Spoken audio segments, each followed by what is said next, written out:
Okay, that's working. If we just had a 1% tax on everybody, including the multinationals, including foreigners, including everybody that wants to bring anything into this country, and I wouldn't mind paying my 1%, would you? No, not at all, not at all. Well, the other part of it too is, at the moment, because of the situation that we've all find ourselves in, we really need to declare a Jubilee year. This is something that they used to do every 50 years in the Old Testament in ancient Israel, and it was to keep the bankers and the money changers in line, because they would take advantage of the society and start ripping the people off. So this is what we need to do. Jubilee year is, when it's declared, it renders all debts null and void, internationally as well as domestic. And then you have a fresh start, you have a new tax system, you have a plan that'll get all the homeowners back solvent and paying their mortgages like they should, and then we start growing hemp and convert the gasoline engines over to hydrogen-based and electrical. And it's just saw a science fiction movie. I rented it at Redbox, and it was about. It's called Invasion LA or something like that, and the aliens were here and invading Earth for the water. They said they run their spaceships off of the water. Well, that's probably partially true, but who knows? They run it off a lot of different things, primarily electrical. So, but the alien problem really isn't a problem anymore. It's actually a solution, and it's just a matter of getting rid of the grays or these renticulites that are on this planet. Now, I don't know if the listening audience out there knows why I feel so negatively about the occupation of the grays here, but it's because in the last 10 years we've had over 10,000 of our children disappear from the streets, and they've never been found. And this is because the grays are now kidnapping them, taking them to their occupied quarters, and draining their pituitary glands as a serum, which they mix with their own chemicals and take as a food source. They get a high from our hormonal secretions, or our human hormonal secretions. So that's the problem, and that is actually what is behind this entire Enoch program, which people are starting to talk about on the YouTube and whatnot. It's the elimination of 90% of humans from the planet Earth by 2029, and this is so they can control the remainder and keep us like cattle in the field until we're needed for their supper. But this is what's really going on the planet's surface right now, and this is why the human element thinks, of course, that it's all for itself and give me more money, but we're actually being dumbed by the situation that we're confronted with. But this is what our brothers and sisters from the Galactic Federation have come and told me and made me aware of, and so it's more than just a question of kicking anybody's ass. It's more or less. Let me ask you about that. Somebody's asking about you said the gray. They're talking about the grays reticuli, and somebody said that they're reptiles, and I said no, grays are not reptiles. No, grays are originally from the planet Zeta Reticulum, which was a binary planet star system, two planets going around the sun, and they were known as golds and silvers back a long time ago. Now they're green and gray, but they've come here in the 1920s. They signed a treaty with FDR, Franklin Delano Roosevelt, and they gave him the sonar technology, which actually won World War II for us from the Nazis. But in exchange, they got a treaty signed which allowed them to pick up humans for examination purposes back then, and we didn't know it, but they were examining us to view our carcasses and see what they could use us for. So nowadays they've infiltrated our Democratic and Republican parties, the people who run Monsanto, the military. They run every branch of our government, and they've got all of us hoodwinked into thinking that we got to use liquid propulsion in outer space to get to the moon. They got us all hoodwinked into thinking we have to shoot bullets with gunpowder in them still. They got us all hoodwinked into thinking just what they want us to think, what network television tells us, and that is a lie. And so that's what this next election is going to kind of blow the lid off of and tell the truth about. And then we'll have the time of tribulation when everyone will be thinking, what do we do, what do we do? Well, this is what we do.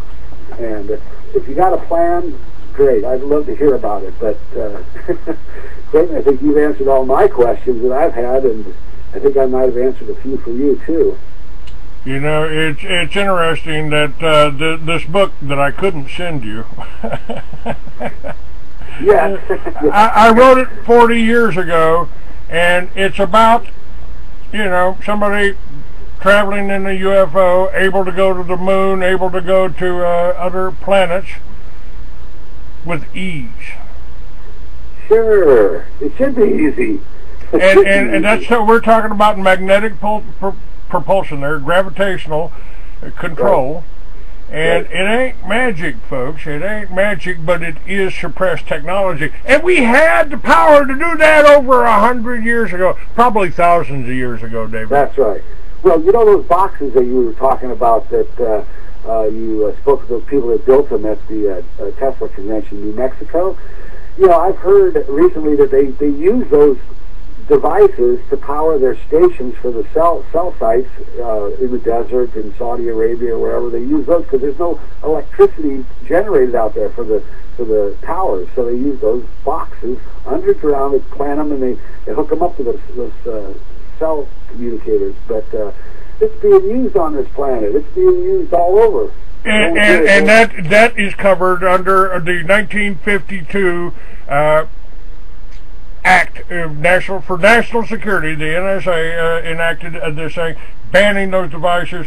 Those are probably how we power our foreign bases, our foreign troops. When the troops are out in the desert, I think we've always got electricity. Now, a certain amount of that can be from generators, but I'd say the generators are the cover for the magnetics.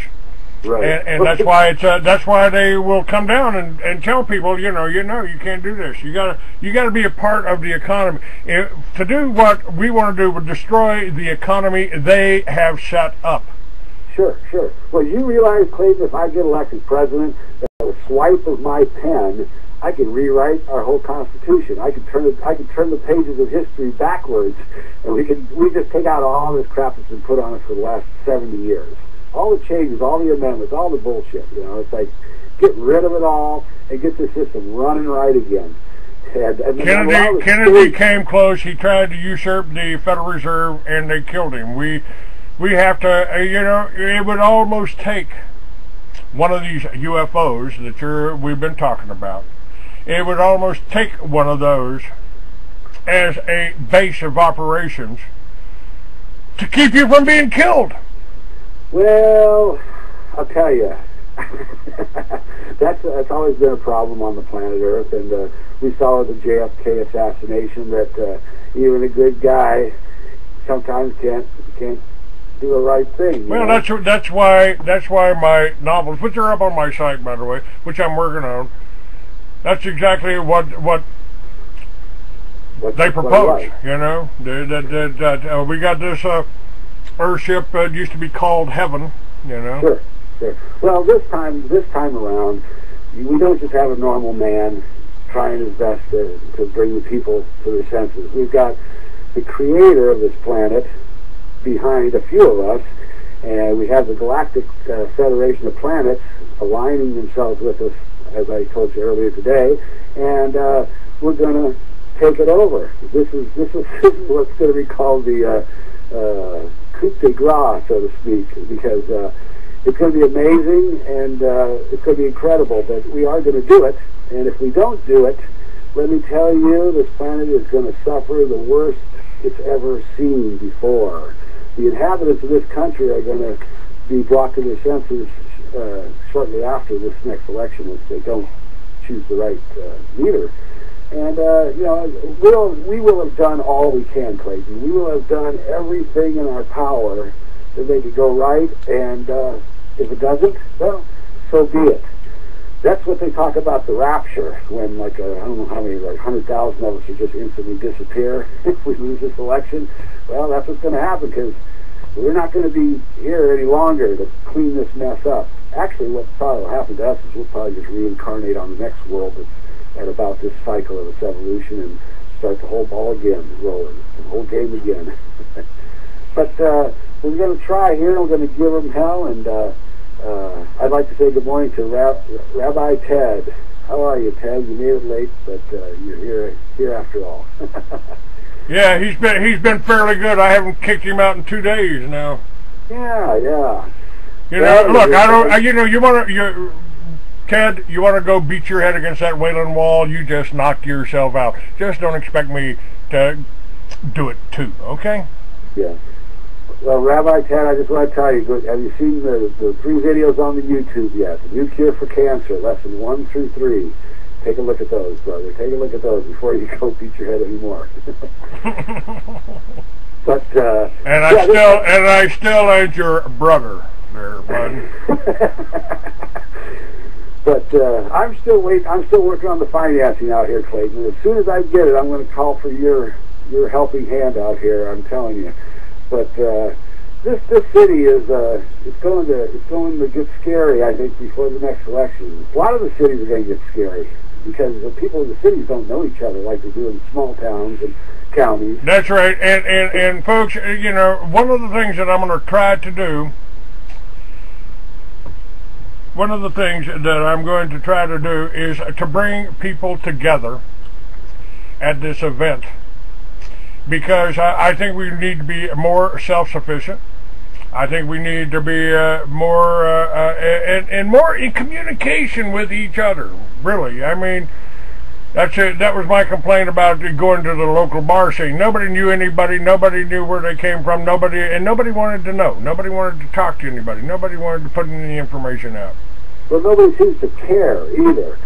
And I'm guilty of that too. I lived in Miami for 8 years, and I didn't know who my neighbors were. Right. Well, Venice is a little bit different than most of the suburbs around the city of L.A., but this is kind of homespun around here. But even the people in the greater Los Angeles area don't even know each other and have no semblance of unity out here. So I feel sorry for the people that live in any of the major metropolitan areas, but it's the radios and TVs that are the fault. It's the functions that are going on that are the problem. You know, it's not just any one thing, but it's the whole. It's the whole that's doing it wrong. And I think the part of that problem is leadership. We all need to be led in some areas. Sure, I'm smart about some things, but there's some things that I'm not so smart about, like child rearing and homespun, you know, things like that. I still need a little education, or at least an update from time to time. And all these things need to be shared with the general populace through the television, through the computer. And this day and age, we've got it right here, our resource, and we're not using it appropriately. That's the only problem I see. Well, you know, part of it is that the televisions really program you to think a certain way. Right. Well, I see Paul asked a question there about our vote counting. Now, who was that gentleman you had on about a month ago that was talking about the electoral ballot and how every candidate has to hire their own electoral college representatives to vote for them if they get the popular vote? What was that guy's name? Can't remember. I'm not sure. He was on your program about a month ago. Was that Joshua Daniels? Yeah, perhaps that was him. Yeah, I called him on the phone, and he told me, yeah, you have to hire your own, I think he said 14 electoral candidates. Then what they do is they just wait to see if you get the popular vote, and if they do, then they vote for you. Because all those electoral candidates, their voting matters only if you get it by the popular vote. Now, if you haven't hired electoral candidates by January of the election year, you don't even stand a chance anyway, because you don't have anybody there to vote for you if you do get the popular vote. But I think he said there were 14 of them, and they're just people that I would have to go out and hire and pay to sit there and wait for the popular vote to come in for me. So, well, it's about communication, but we do have communication. We are up on YouTube. We need to spread these shows out and do more. Now, I'm going to be working with the Cochise County Sheriff, and I'm inviting Homeland Security to come in there and tell us about what Obama's new plan is for the rural counties. This is a rural county. And I want veterans on this land to help protect it. I mean, anytime there's a revolution, anytime there's a raid, we've already had farmers killed down here. They need some kind of protection. Right. Well, the way we're going to get this vote through is it's going to be a write-in ballot. Write my name, David L. Kaas, K-A-A-S as in Sam, and then they can recount it as many times as they want, because we're planning a overthrow in the election, and we don't want any qualms or coming from the voting machines, any recounts of that nature. So we already know those voting machines are all... Hey, if you're a write-in, if everybody just writes your name in on a ballot and those ballots are numbered... Right, exactly. They can recount it as many times as they want.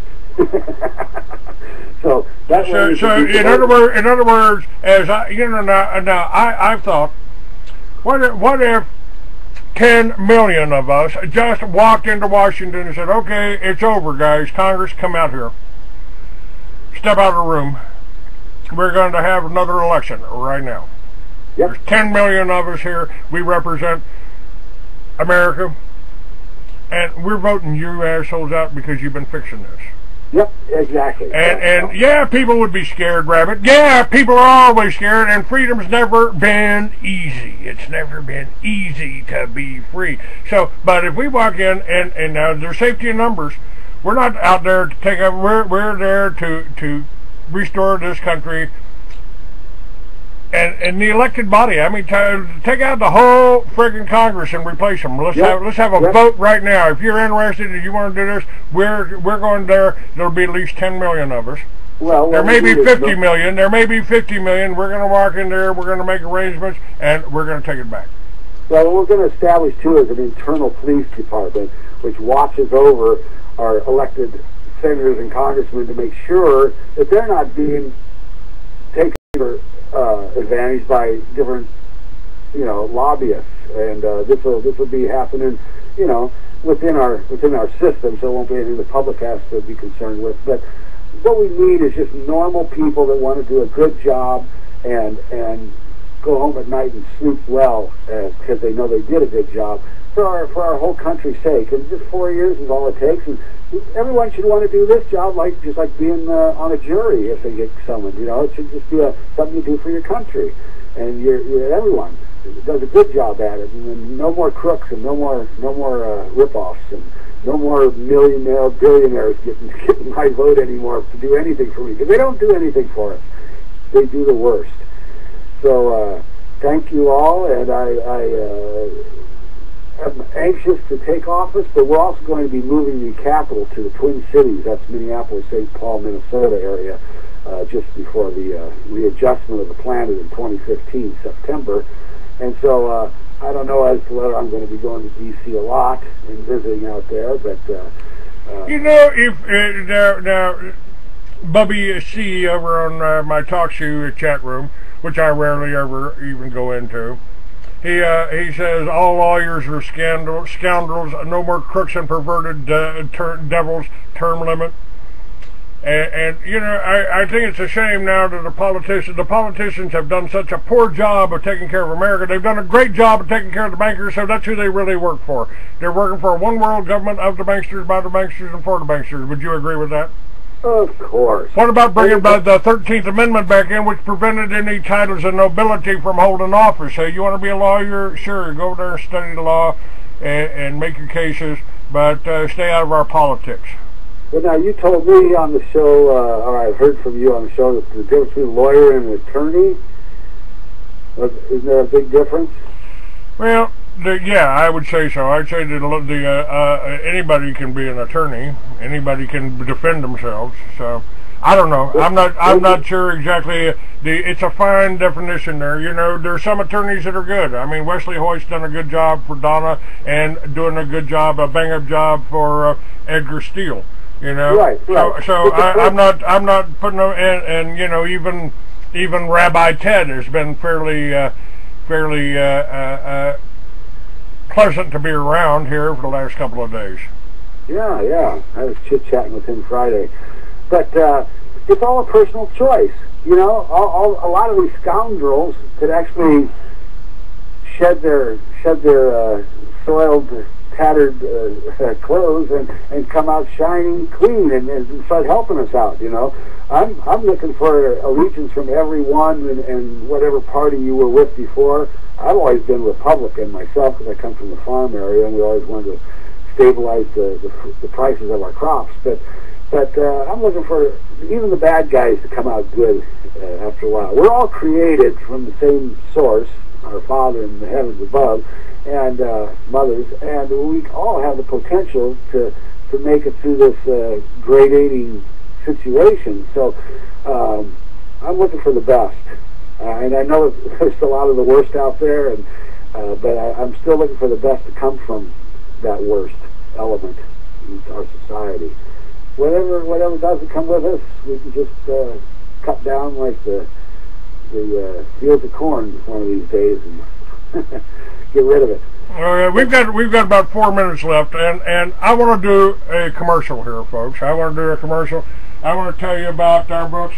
Now, I do have David's book in stock too, so if you're interested in ordering any of my books, or Mystery Babylon, which I think basically everybody needs to read. It's a history of the Banksters, how they got started, the wars they started, what they've done to us.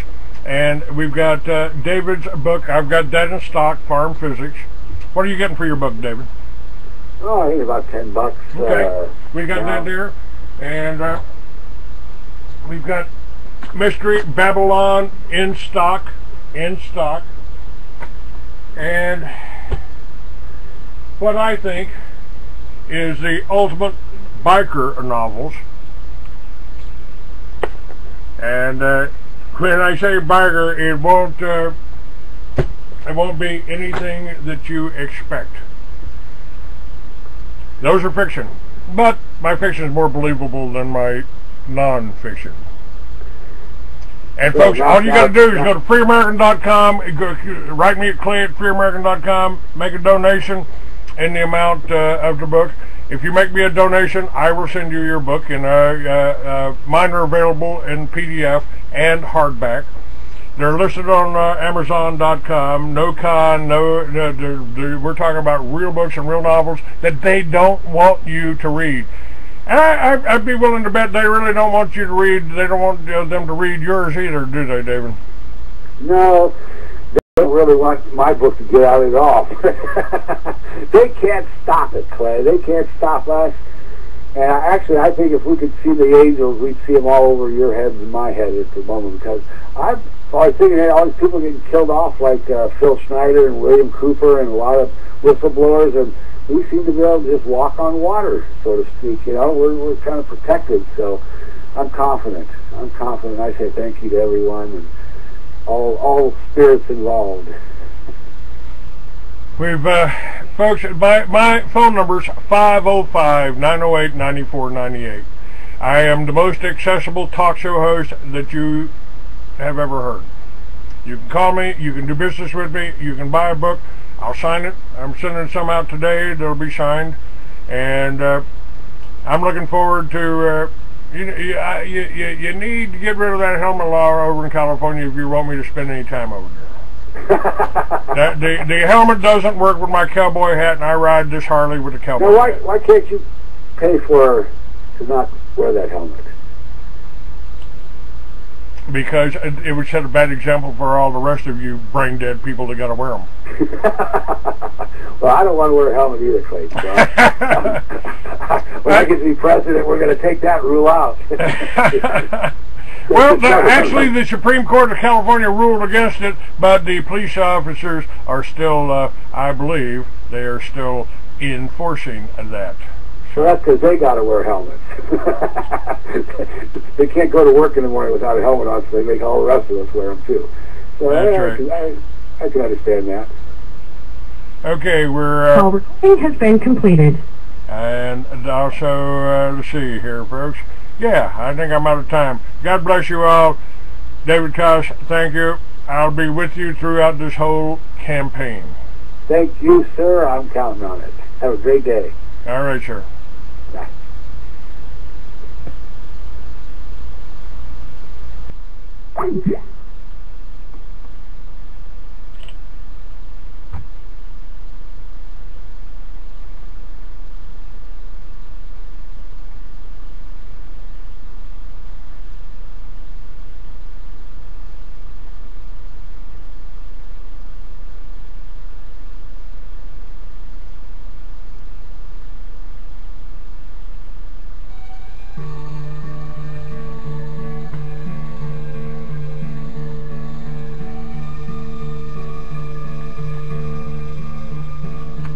Go ahead and watch your show. Don't try to learn, don't try to know what's going on around you.